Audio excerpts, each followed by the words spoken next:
Hello, greetings, this is Gillesmansillon, so I come and wish you a good day. I don't have a specific message, I thought I will look at it for what about the chakra system and the energetic, what the spirit can reflect to us from asking from a universal point of view. For all those chakras, we all have certain ways of dealing with the energy, but we all receive the same energy because the universal planes, seven-dimensional universal planes.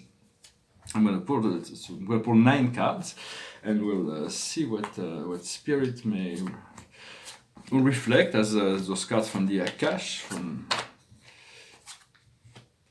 And so the first chakra is ruled by Pluto. It is the base, the root, where all the challenges are, everything that comes from the depths of the subconscious, the mystery part of ourselves: love, sex, death, money.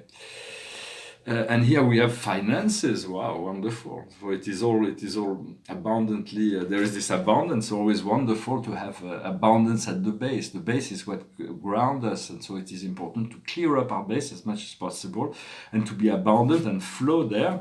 And then the second chakra is governed by Saturn. It is the astral plane, the earth plane. It's chakras of harmonization and sexuality. Sacral Chakra. And here we have the farm, so we are able to grow our own product and to nourish ourselves, and this it is supported by the finance. So there is all this that is coming, that is the ability to produce and to be close to the land, to be in harmony with the environment, the ecology. Then in the third chakra, which is our power center, it is governed by Jupiter, and it is our power center, our solar energy. And here we have lessons and good deeds. For we have to learn our lessons. When Spirit thinks we've learned our lessons, we can harvest our good deeds. It is all up to our spirit minister to decide what's going to be happening in our life. Although it is not, our soul has a lot to do with it, but it is us, ourselves, that is in full control of everything that we do with this body in this life. It is not some higher entity that decides that for us. So it's about learning the lessons and being ready to harvest the good deed. Then we move into the heart. The first 3 chakras are creative. The heart is neutral, and the upper chakras are receptive. And eventually we want those chakras to fuse into the pillar of light when we'll be ready to receive the pillar of light. So in the heart we have the community life. So it's about creating a one-world community. How humans can live in peace in this beautiful world. We all came here to become part of this global community. And so it is not about political agendas. It's about the well-being of the people and their ability to live together. We want to envision a world of peace as much as possible already, which it's already anchored within. But there's a specific community that will form outside of society that will be more specifically oriented towards specific areas where they'll be able to develop great environment and beautiful quality of life. Then in the 5th chakra is very important. It is the 5th dimension. It's connection to the 5th dimension. We have 5 fingers, 5th dimension. That's where we come from, and it's what we communicate into the world. But it's also everything that comes into our physical body, and it's partially ruled by Chiron. And the I Am presence. For the I Am presence reside the spirit presence is located is everywhere, but is located in the thymus, in the sacred heart. It's where there is this. So it's connected to the 5th chakra, between the 4th and the 5th, and so it's dominated by Chiron. And here we have the Amerindian, which is it's about simplicity, simplifying, making life simple. Here there's like life in the circle. Put yourself in a circle of light always. Nothing can penetrate that circle of light once you make this light descend upon you. And so, but there is it's a reconnection to the nature elementals as well, to live in a more ceremonial way. And so we communicate some of that. What we see in our third eye, which is the vision center, is the seed of our consciousness. And it's where here it looks, in this painting, it looks like the heart is a bit disconnected from the heart. I don't know if I'm gonna put a big heart in the middle, if I'm gonna leave it like this. So it's the spiritual heart. It's where the seed of our consciousness. for most of our life, it happens within our head in this sixth chakra. And here we have imprisonment and slavery. We need to pass through the door. We need to open our third eye. We need to free ourselves. It is very important not to be imprisoned within our mind. If there is imprisonment within the mind, we need to drop down into the heart and get the information and bring the light back. At which point our sixth chakra will be, we will see traveling, living and traveling. It's going to be more like we won't be like blocked into one experience. We'll have the freedom to move, to go anywhere we want. And it's governed by Neptune. And the seventh chakra is governed by Uranus. It is the awakener. Imagine a disk of light above you. Once this door is open, you can actually have an easier experience outside of your physical body. It's always, the soul can only live through these upper planes. And so it is the key to astral and spiritual traveling. And here, to crown us, we have the great priest of priestesses, which means we're receiving the inheritance of all the inheritance of all all our past lives. We already gained so much spiritual understanding through all those many past lives that we have, and now we're regaining.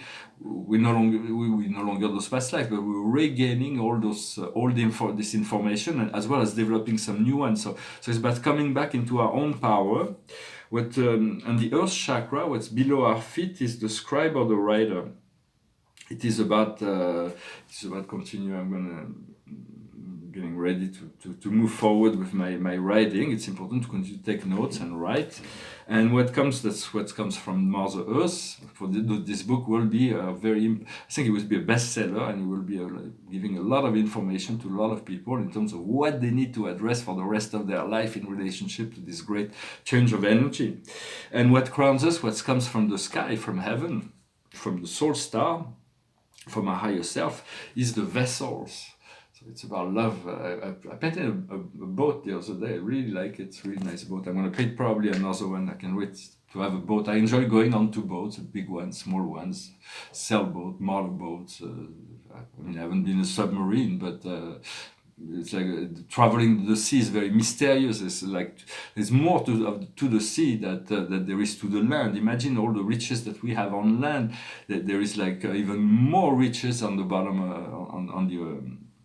on the bottom of the ocean, but we do not know that yet. It's an unexplored, a little bit, but mainly unexplored area. The paintings behind me. So this I'm not really sure if I'm going to leave it. It's a paperwork. It's the Christmas tree with. And this is a painting of it's a very, very unique painting, and it's a transition painting. It's the dissolution between star and going into abstract, and there is a hole in it. I will not say where it is, but it's voluntary. It's there. It's like it brings it's like the spire into behind the walls, and it goes into infinity. For those paintings they connect us to the essential. They create a reaction, conscious or unconscious, on the DNA, the awakening memories. And I've been working on some portraits.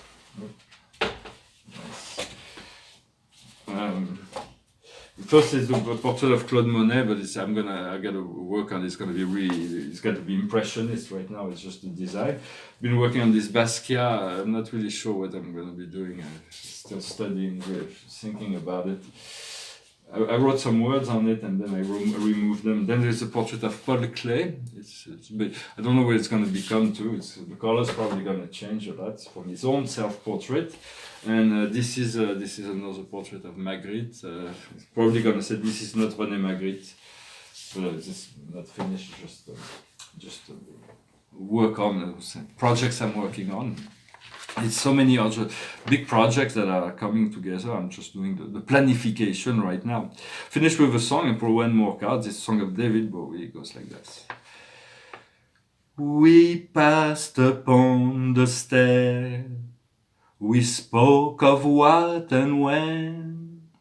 Although I wasn't there, he said I was his friend. Which came as a surprise.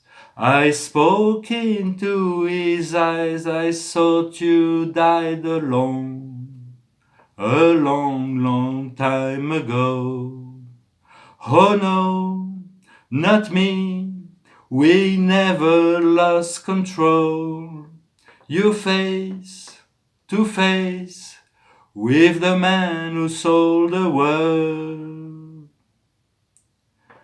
I laughed and shook his hand and made my way back home.